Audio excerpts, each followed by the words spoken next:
Hello there, Michelle Short here for My Favourite Things.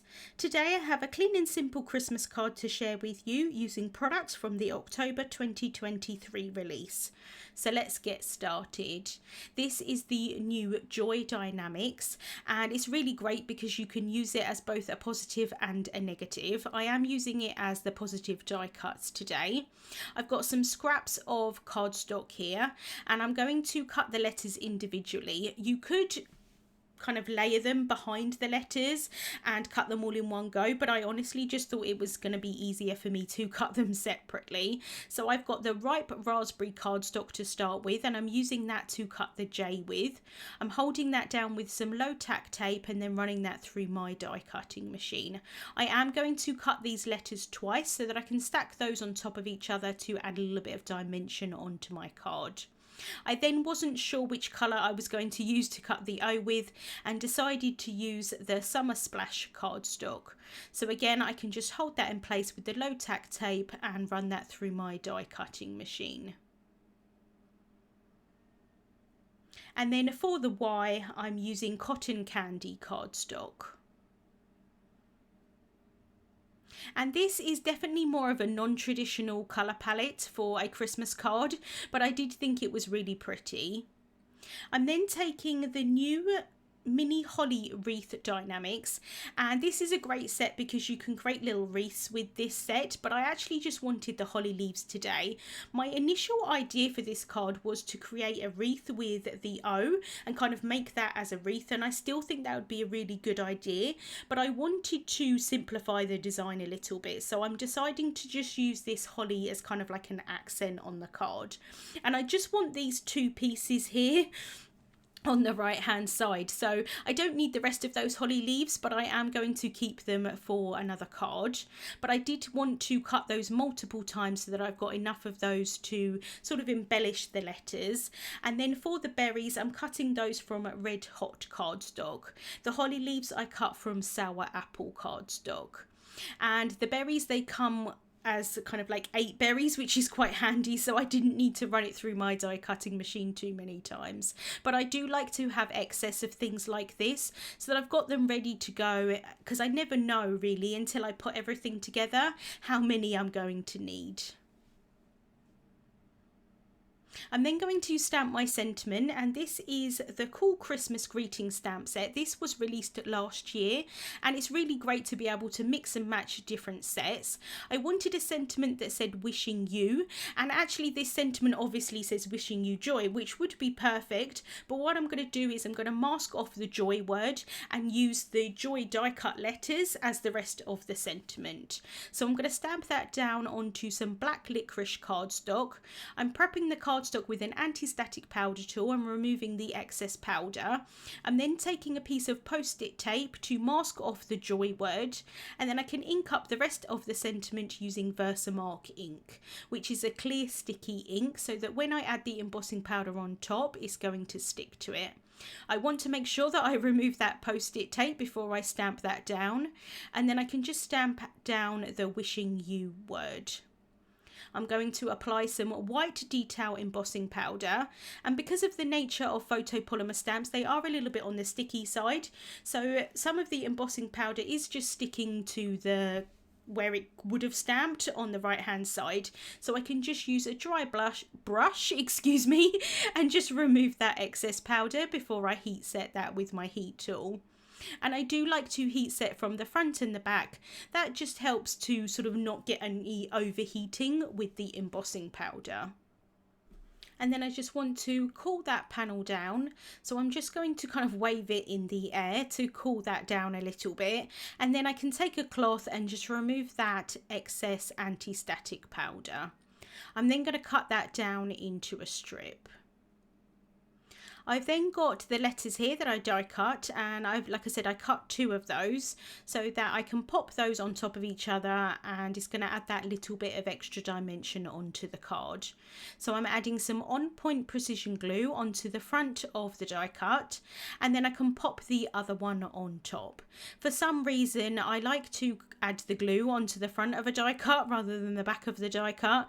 There's no reason why, and I'm not quite sure why I do that, but for some reason I just find that easier.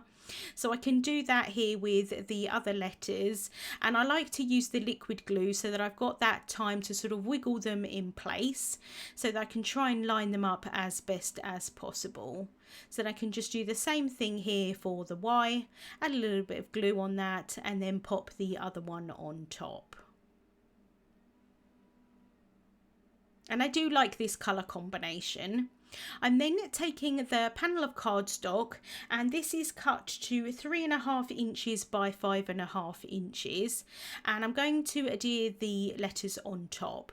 I'm taking a little bit of post-it tape, and I'm using that just to hold that panel down, just to help everything sort of not wiggle around too much.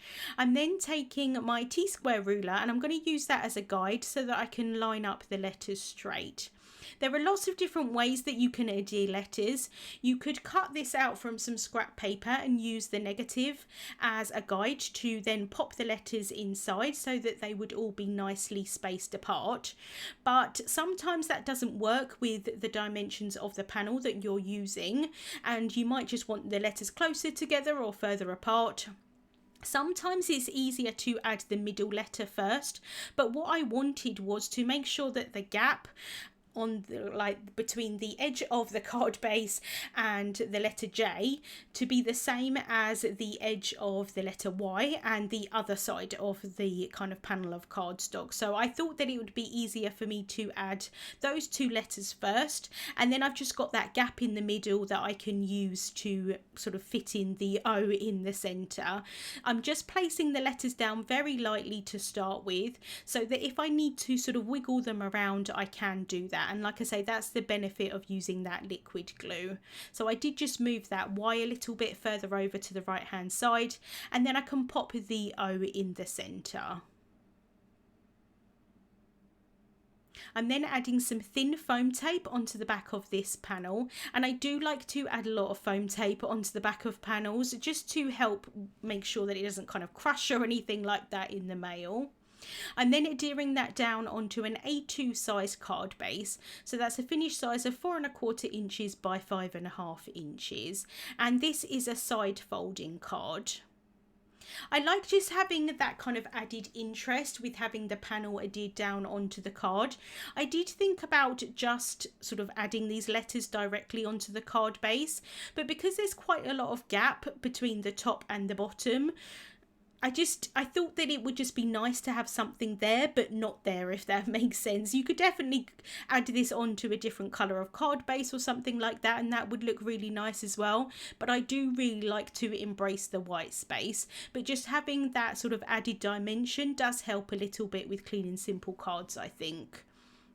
For the sentiment, I want to adhere it so that it's flat, and because it's overlapping those letters, it's not going to be flat if I just add some foam tape onto the back.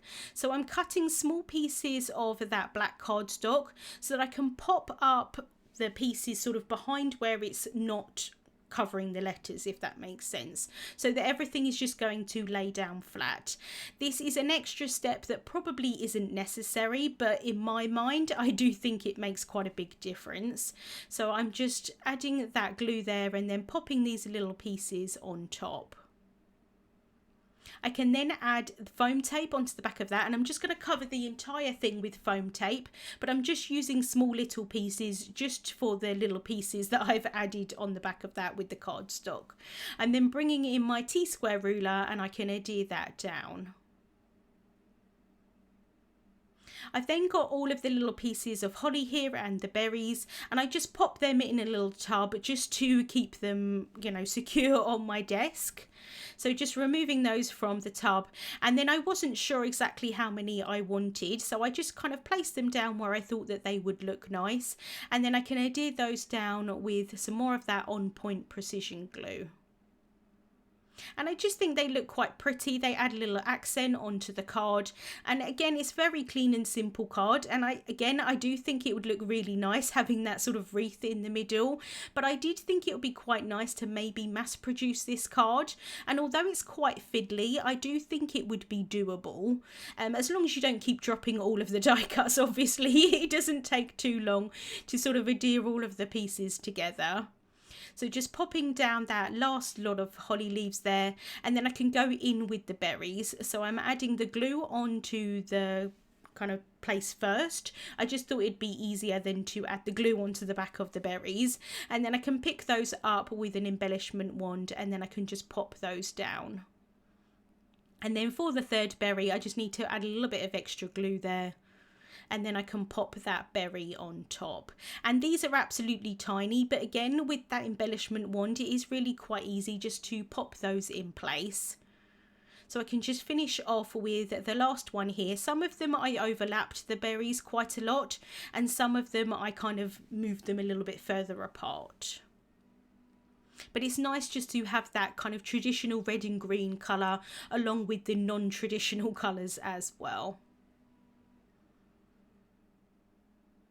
And then just for some added embellishment, I thought that I would add some crystal glaze onto the berries. I did think about maybe cutting those from some glitter cardstock, or I could add glitter on top, but I thought I would go with the crystal glaze. And once that dries, it does dry completely clear, and it just adds a little bit of sparkle onto the card. So just popping 3 little dots of that on top of the berries there. And so that is the card finished for today. Pretty clean and simple, and I don't think it should be too difficult to mass produce if I wanted to. Like if I did all of the die cutting in one go and then did all of the assembly in one go. Links to the products that I used will be listed here on YouTube. Thank you so much for watching, and I hope you have a wonderful day.